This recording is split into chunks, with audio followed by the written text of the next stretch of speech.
back to my channel, and for today's video is hindi lupa ang ating feature kundi house and lot. Napakaganda nito dahil this one is located here on Lancaster, General Trias, Cavite. And as you can see guys, makikita nyo, ito yung magiging neighborhood if you will be availing this house. Napakaganda, ang laki ng kalsada actually. It's around 8 meters I think. Tapos nandito yung mga houses yan. And here guys, makikita nyo, ito yung ating open space dito sa harapan. So hindi pa siya nababakod. Ang maganda dyan is pwede kayong magpatayo ng bakod nyo. So, depende na kung anong gusto nyo design. And makikita nyo dito, fashion yung car. Then dito kung meron kayong motor. And ang property na to is total lot area of 120 square meter. And yung kanyang floor area ng house is 100 square meter. So ang gagawin natin ngayon is ikutan muna natin yung bahay sa labas. And then I will show you yung tour dun sa loob kung ano yung itsura ng house na ito. But before natin siya ikutan, yung house natin dito is papakita ko muna sa inyo yung aerial shot itong property na to that you will see here on 3, 2, 1. Ito po yung aerial shot ng property na to.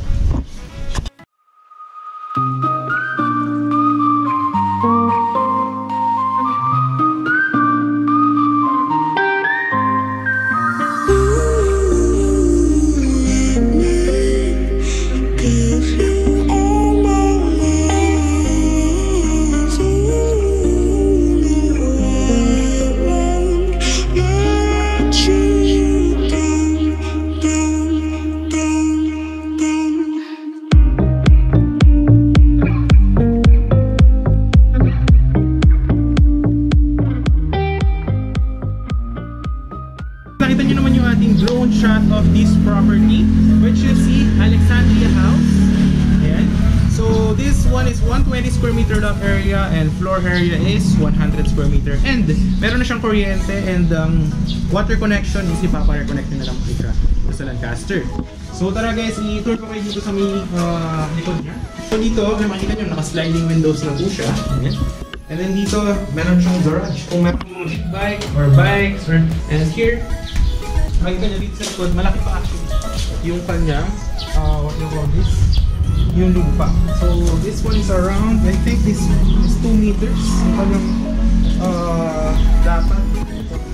Yung kanyang lupa. So tara guys, parang makita nyo dito. So up to here pa yung lote niya. So hanggang dito pa po yung lupa nyo. So pwede kayo actually mag-garden if you are plantito or plantita. Is perfect siyang taniman ng inyong mga plants, no? And dito pala guys, pag gabi is malamig din dahil this one is located here on General Trias, Cavite. And maganda dito guys, yung houses dito, di ba? Hindi nakadikit yung firewall yung kanyang house, yung dito sa kabila. So single attached siya, ito. Yan, ito yung nakadikit na firewall dun sa kabilang bahay. So meaning, yung dito mo is open space. And then sa likod niya, makikita nyo, yung house sa likod is, ayun, ang layo. Hindi ka crowded. Meron kayong may privacy, kumbaga. So ito yung lakad ng lupa dito sa lupa. Actually malaki, no? Ito yung lupa. Yung space na to, pwede nyo nga rin siya ipa-extend, no? Para kung bitin pa kayo sa house na to, which is tutur ko kayo sa loob, pwede nyo pa siya ipa-extend. Pero kung ako siguro, I think this would be perfect for the kids kung magagawa ka ng garden dito. This one is actually good siya. Malaki yung lupa dahil 120 square meter siya. Alright. So guys, nakita nyo naman yung kanyang laki ng kanyang labas. Eh, pwede nyo actually pa-extend dito sa harap. Or pabako, depende naman yan sa inyo. Eh, meron naman pine tree pala dun. Ayan. So tara, pasok tayo guys sa loob para makita nyo yung itsura ng house. So, ito siya. Ayan.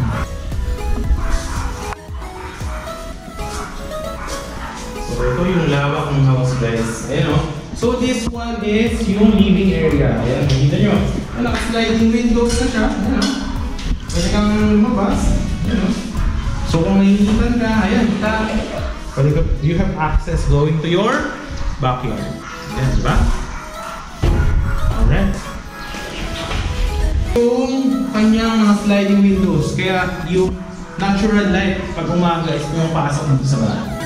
Tapos yun, sliding windows na rin yung lahat. Actually malaki yung pwede nyo siya lagyan dito ng sala. Naka-tiles na din siya. Tapos yung kisame, makikita nyo, ayun, fully finished na siya. So, actually ready na siya, pwede na siyang tiran, no? Pagka bilhin nyo kay seller, tapos lagay nyo ng gamit nyo.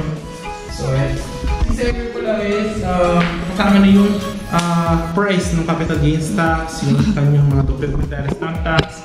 So, all in na siya, no? For the price niya na affordable. Then, here guys, yan, naka-ready na rin dito yung sliding. So, you can see what's happening here on your garden or your parking area, no?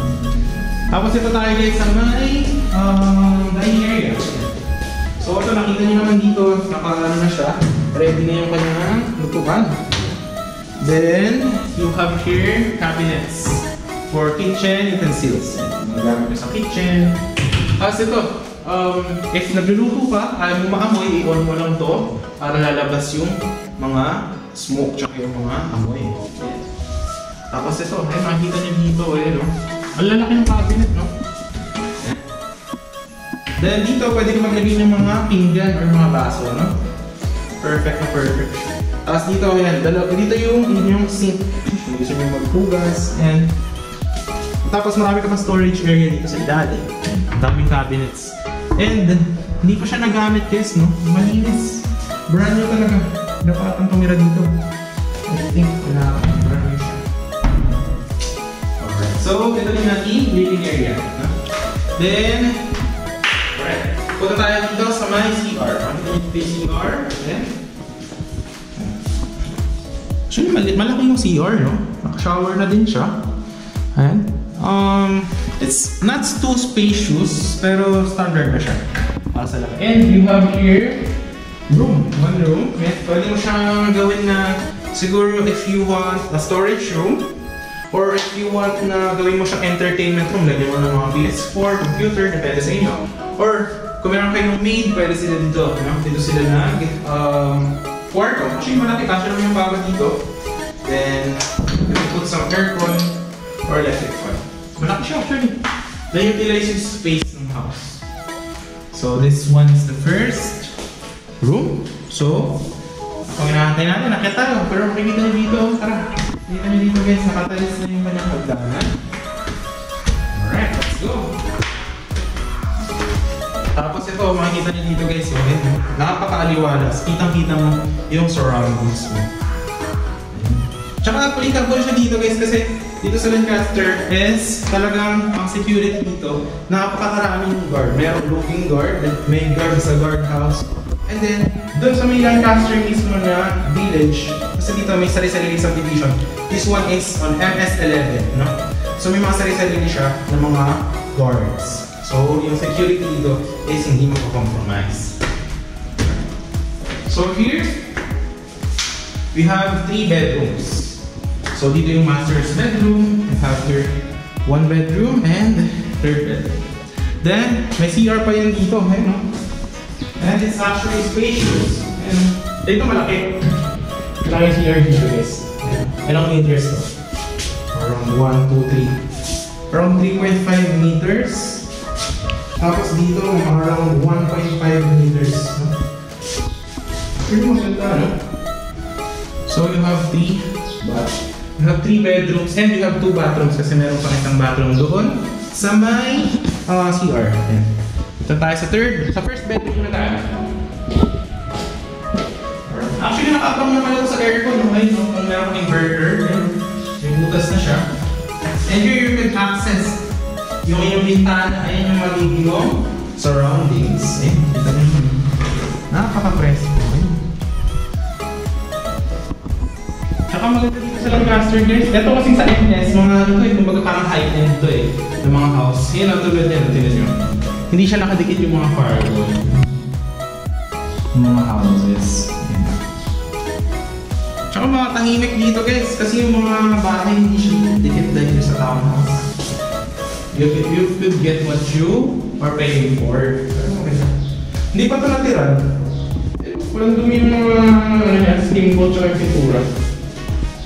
Parehas din naman yung tiles. Pero kung gusto nyo siya ipa-iba, is may iba-iba. Depende na sa team. Tapos meron rin siya nito.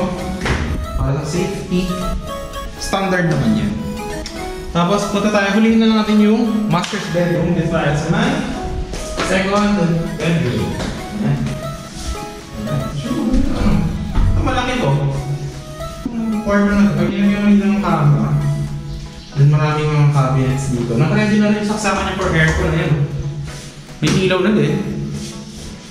Tapos, you have the view of your working area and your surroundings. Garden. Actually, ang ganda ng garden dito. Ito. Dami niyang tanim, oh. So, ito pala guys is talagang brand new ng itong house na to. And dito na tayo sa may master bed. Nandito pa lang malaki niya yung space. So, nakakama tayo dito. Dito parang yung malaki na yung queen size bed. Ito, queen size bed. King size. Tapos dito, pwede mo rin open yung bintana mo. And here, you have your view.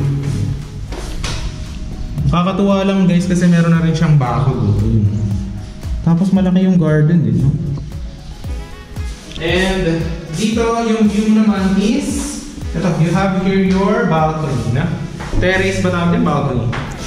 Terrace, yan meron ng terrace, yan malaki siya. So dito, ang maganda, malaki yung kwarto, naka-ready na yung aircon, no? Prepare yung aircon, naka-ready na. Lalagyan mo na lang sa likod. Tapos, you have your own CR, which is actually big. Naka-tiles na din siya lahat. Naka-pintura na lahat. Naka-ready na yung mga shower. Tapos, depende na siguro kung gusto nyo papalitan yung mga tiles. Hindi naman gano'ng kamahal magpapalit ng tiles. Pero I think this one is good. Yeah. Then here, pagkagising mo sa umaga, magkape-kape ka muna dito or magtinda ka ng barbecue. Magpihaw na. Hindi, wag naman pagising ng umaga. Kape lang muna sa umaga. Tapos, damihin mo. Pagka umaga kasi dito malamig. Naghahamog din. Pero pag tanghali mainit na. Syempre, summer na rin. Pero dito, kahit matanghali, is hindi siya crowded. Ayun, open yung area. You have your privacy. Maraming space na ito. Pwede kang mag-iho-iho dito. Ayun yung view mo dyan. Diba? Maganda. Tsaka yung ano dito guys, makikita nyo. Ayun, maganda yung gawa ng mga bubong dito sa Lancaster. Ayun, makikita nyo naman doon sa ibang kapitbahay. Ayun, mga ganyan. Diba? So yun, you have your options dito. May saksakan din doon. Yeah.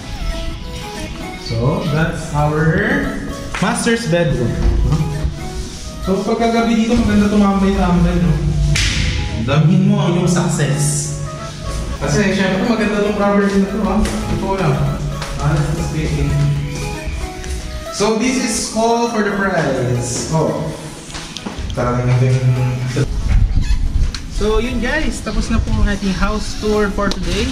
So ito yung ating Alexandria house. That's for all in. Yan, kasama na po yung kanyang capital gains tax, yung kanyang transfer tax, and more.